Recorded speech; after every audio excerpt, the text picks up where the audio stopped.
Hi everyone, thank you very much for stopping by and for returning to the old world today, continuing our look at the coolest unit in the Warhammer world. It's the turn of the Light Cavalry. So what do I mean by Light Cavalry? Well, these are the units that would play a really important role for any army on campaign. They're the scouts. They're out on patrol. They're screening the movements of the army whilst keeping it in touch with the enemy forces. And these light troops wouldn't really be there for their impact on the battlefield, perhaps more commonly being used from a Western European perspective, certainly to mop up at the end of a fight or turn a retreat into a rout, or potentially, of course, screening a retreating army from enemy horse to keep the army intact. Now, I mentioned, obviously, this is a very much a Western European view of the role of light horse, and there are numerous examples out there of light horse playing a really substantial role on the battlefield.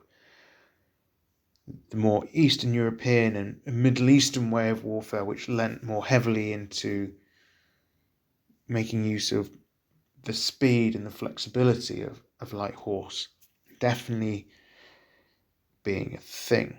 However, for the purposes of today, when I'm looking at rule of cool for light cavalry, I'm looking for flair, I'm looking for that je ne sais quoi, someone that channels the Napoleonic hussar and units of their ilk, flash, flamboyant.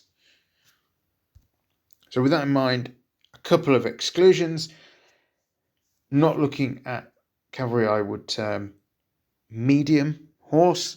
They are perhaps more the jack of all trades. They're a bit more heavily armed, a bit more heavily equipped, a bit more of a cavalry role. Again, looking at perhaps in a Napoleonic setting, we're looking at the dragoons that were used in multiple armies at the time, when they were no longer the mounted infantry. I'm also not taking into account light cavalry-esque units, so those that are on flying creatures. This is a creature riding another creature, where that ridden thing has, generally speaking, 4 legs. Okay, so with that being said, let's dive in to a look at the light cavalry options from around the Warhammer universe. Starting with Bretonnia, we've got the Mounted Squire. So the Mounted Squire, back in the day, was, to my recollection, very much an elite sort of peasant unit. It was your well-to-do peasant on a horse with some kit, a bow, possibly a spear, maybe even both. You could see it as being a decent enough unit for the scouting purposes and patrol and all the rest of it, lacking the sort of clout to be a massive influence in a fight on the battlefield. This unit doesn't really go into the idea of a squire being young men / boys that are working their way up towards becoming knights in their own right. In the Bretonnian fight, that's more of a knight errant sort of thing. So you've got a reasonably well-fed peasant by Bretonnian standards on a not particularly good quality horse, not particularly well dressed. If I were to be generous, I'd probably refer to them from a cool factor as bang average. Okay, let's move on. Let's have a look at the Chaos Warriors, and they have the Marauder horse. So there's lots of weapon options available to the Marauder horseman, including flails, which I think is a bit of a weird weapon to be using on horseback, and one that's difficult to use and control, needs a bit of concentration. Good chance of hitting your own horse, which obviously for light cavalry is not ideal because it takes away your pace. But yeah, they're able to. They've also got throwing axes, I think, as an option in javelin, so they're able to move around They're pretty hefty in combat for light horse, so able to take on other light horse, chaff units, war machines, stuff like that. Raiders by nature in the lore, they're also going to be quite adept at scouting and patrolling. So overall, I think they're a pretty solid unit in the light cavalry option. Perhaps not the best, but they're pretty solid.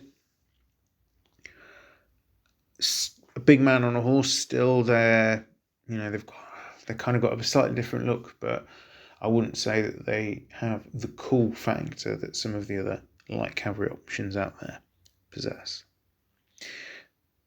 Let's take this conversation now on to the Dark Elves, and they provide, I think, really two options in this category.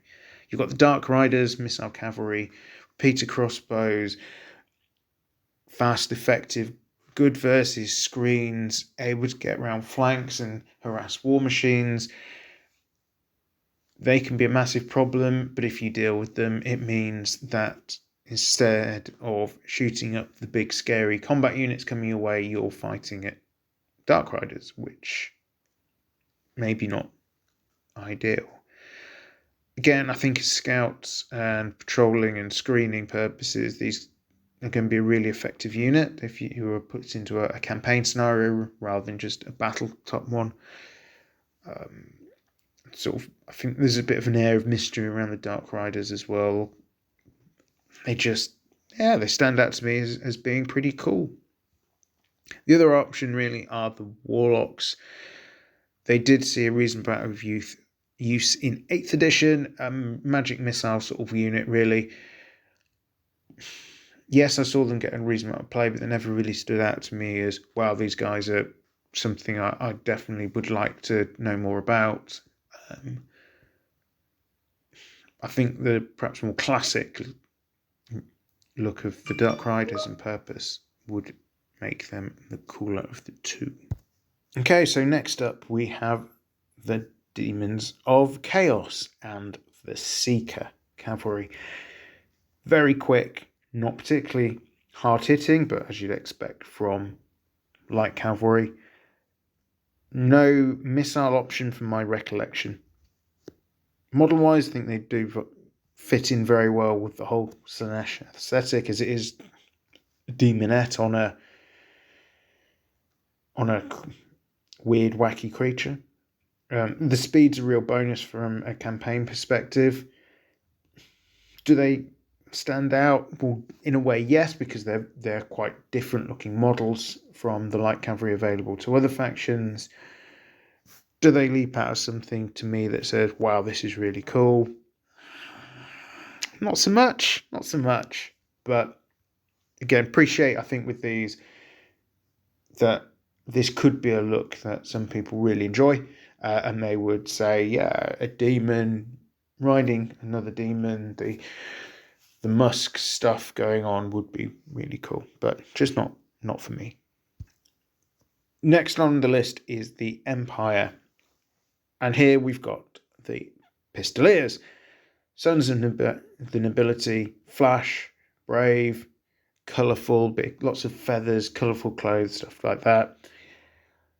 Decent versus chaff, war machines, using their pistols to really give them a bit of a ranged threat, as well as being able, as well as any normal human can fight with the sword. So they've got a bit of flexibility there. I think the Pistoliers really do capture that spirit of the Hussar, the joie de vivre, whether that's misplaced or not. So overall, actually, I think for a human unit, they are really cool. They're bright, they're colourful. Yeah, not much else to say about those, really. Next up on my list, we've got the High Elves and the Illyrian Reaver. Yeah, again, decent, fast cavalry. I can see them being very effective on campaign. They've got a missile option, which is always useful, so it gives them a little bit more use on the battlefield, as they can pepper people from the flanks and offer that a little bit more of a threat. I'm not a massive elf person. The aesthetics, certainly of High Elves, have never hugely appealed to me, so this may colour my view a little bit. around them, but they don't stand out as being particularly cool for me. It's perhaps harking back to what we said about the Dark Elves, something that is worthy of mention, that for someone who's not massively pro elf, I do like a number of the bits of aesthetic in the Dark Elf range. Next up, we have Kislev, so the Horse Archer. Now, the Horse Archer used to be in the Empire book way back in the day. It's not been a unit available for the tabletop game for a number of decades now, I think. It's a human with a bow and a horse, reasonable aesthetic, and certainly leading into the classic Eastern European sort of look, really.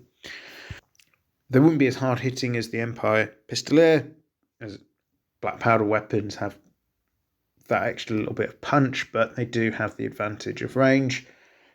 Quite quick moving, solid enough light cavalry, pretty cool, just perhaps lacking some of the flamboyance of the Empire option. Let's turn to the Orcs and Goblins. The two choices to talk about here. First up is the Wolf Rider. Wolf Riders are, well, goblins on a giant wolf. They're a bit of a comedy unit insofar as the mount is better than the rider. They're not courageous. They can be equipped for combat or as missile troops. Not particularly effective. Their lack of leadership isn't great. They're not the hardest things to run. Yes, they're quick and they can cause a little bit of problems, but they just lack the beef to do much, I think. As scouts in a campaign setting, I think their speed, particularly over open terrain, would be a massive boon. So I can definitely see them playing a really good role in an Orc and Goblin force, scouting ahead of the main force, finding targets, while also taking on targets of opportunities, so villages that are poorly defended, stuff like that. So from a fluff setting, yeah, really good, but a standout unit that's cool, not so sure. The other unit is the Forest Goblin Spider Riders. Now these are a lot more colourful. The creatures themselves could be quite brightly coloured. The Forest Goblins, typically the older models as well, would have lots of brightly coloured feathers and stuff on them. Slower than wolves, they are better, however, at moving through difficult terrain, and there was also the fear aspect. So yeah, I think both Wolf Riders and Spider Riders have a really good role to play when it comes to a campaign setting, particularly if you're taking the use of scouts and screens into account. I think be really useful. Are they cool? Well, I think to a certain extent that rather depends if you have an issue with spiders or not. If you don't, you may well see these as being pretty cool. They're certainly different to a man on a horse. I know I said at the start I was limited myself to things on riding a creature with 4 legs. These obviously have 8, but I think they are very much in this category. So I think, yeah, pretty. If you're okay with spiders, pretty cool. Next up is the Tomb Kings, and we have the Skeleton Horseman. Now, I don't know loads about these, and in 8th edition, they seem to get, certainly from what I saw, very little play. I mean, the Tomb Kings got very little play, but generally speaking, you went with, there was archer blocks, catapults, and constructs. It wasn't really using the light horse. Obviously, chariots are a big thing for Tomb Kings, so can't really see them working very well in a campaign setting, because if you don't have someone capable of keeping the magic going to keep them on their feet, it would be problematic, and crumbling is a thing. Yeah, overall, bone on bone, just a little bit meh in my book. Wood Elves are also worth having a quick chat about, I think. They do have some light horse options, and Elven steeds being particularly quick really, I think, put them into very much a similar category to the High Elf light horse. able to get around flanks, be a bit of a nuisance, and I think sort of your hooded light horseman galloping through the forest is pretty interesting from a headcanon sort of visualization perspective. Yeah, I think probably slightly less well armoured, if anything, than Aryan Reavers, although they're not particularly known for their armour, so I could well be wrong on that point. Are they cool? Reasonably, but it's an elf on a horse. And yeah, see my comments on high elves when it comes to rule of cool, really. So there we are, a quick run through of the light cavalry I could think of. If you think I've missed out on anything that you'd count as light cavalry, do let me know in the comments below. And also let me know if you've got a particular favourite and why. For me, what's my preference? Well, I think notwithstanding my comments about elves, there's something about the Dark Riders which just seems pretty cool. So I like the mystique, I like the aesthetic. I think they're pretty effective on the field, and they'd be really good in a campaign setting. So they very much get an honourable mention. However, for me, the rule of cool is going to stick firmly into the Empire Pistoliers, really channeling that spirit of the Napoleonic Hussar, all flash, all verve, even if they perhaps weren't as good as they thought they were. All that remains for me to say now is thank you very much for listening. If you've enjoyed this video and others in the back catalogue, possibly the How Cool Are Knights, or rather, who has the coolest knights in the Warhammer world, do consider subscribing. It's the best way of keeping abreast of when I put a video out. I am return to the old world. Have a great day.